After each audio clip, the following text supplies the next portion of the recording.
said you'd call Dr. Robert. Day or night, he'll be there anytime at all, Dr. Robert. Good morning, my friends, and welcome to this edition of Wise Conservatism's Videoside chat for this cold February morning. We have now a president who is using the ideal of plausible deniability in almost everything that he does, and some of his supporters are actually starting to feel like they are being left out, and rightfully so. Disillusioned Obama voters are waking up to this reality that he didn't leave them out of his tax hikes, which is going to hit most of the nation anyway, and they're rather upset about this. But it seems to be getting more and more apparent every day now that Obama voters are waking up to the reality that they're going to be not going to be exempted from everything that Obama is doing in his push to steal as much money as he can from the American people and to pay for his big government wants and needs. And in a way, that is a good thing. It shows that some people are starting to realize just how bad for this nation Obama really is going to be, or has been. But in another, it just shows us how far down the wrong road that this nation has been allowed to go. Scott Rasmussen, in his latest polling on Obama's approval ratings, finds that Obama's approval is now at 54%, and strongly approve is 33%. Strongly disapprove is 36%. But the scary part is that strongly approving of Obama's policies is at 33%. The America that I grew up in would not have allowed this. They would not have approved of his policies in any way, shape, or form. Even 5% would not have approved.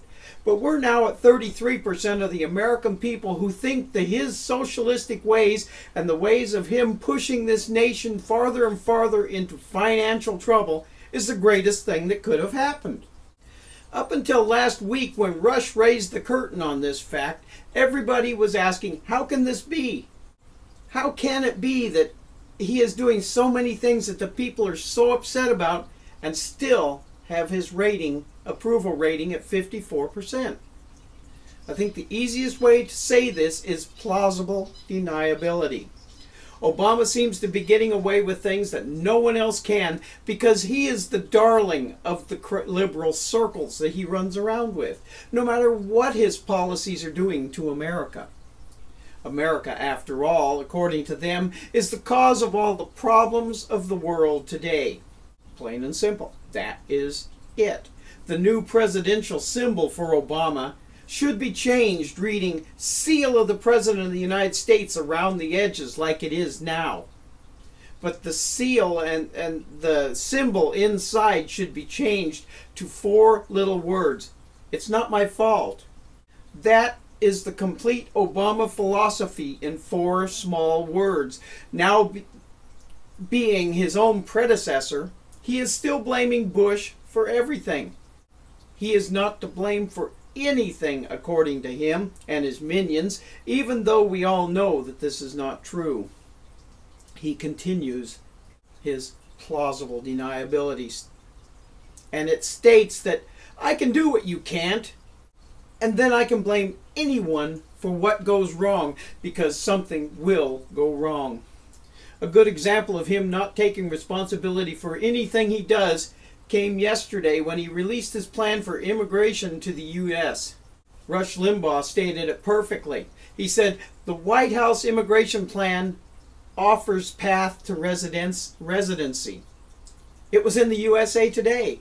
And the point of Obama taking no responsibility and looking at how his immigration plan is released. It wasn't released by him. Obama didn't release it. Obama didn't call a press conference with himself on the podium making a big deal of announcing his immigration plan. He didn't do that. Instead, he was down in Florida playing golf with Tiger Woods.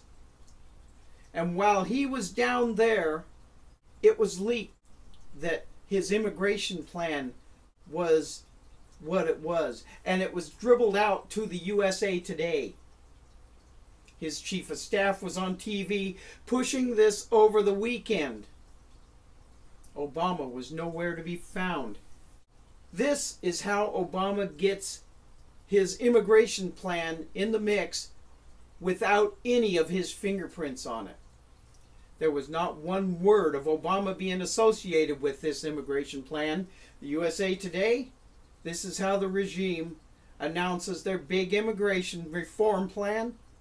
On the other hand, how do the other guys do it? You know, how do we do it? We call a press conference.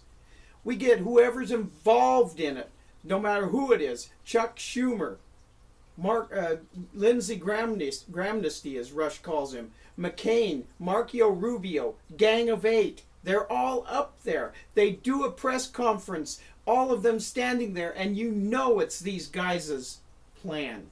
But here comes the White House plan. It's not even the Obama plan. Yeah, and Obama keeps his name completely out of this whole thing. Here comes the White House plan, leaked over the weekend in the USA Today. This is how Obama is never tied to anything. This is how Obama gets away with blaming everyone else for things that go wrong because he is too big of a coward to actually lead. And yes, I said it. He is too big of a coward. And he doesn't know how to lead either. So he pushes his agenda through other people. This is somebody else's immigration plan. What's going to happen now? Obama, I think, leaves tomorrow. I think he's in town here all the way through today. And this was yesterday on Rush. Maybe tonight. But he'll go back to Washington and then he'll complain that Congress has not acted on a balanced approach to budgeting. They haven't acted on a balanced approach to immigration. They haven't done anything on the sequester. Joke that it was. That is what this implausible deniability is all about, folks.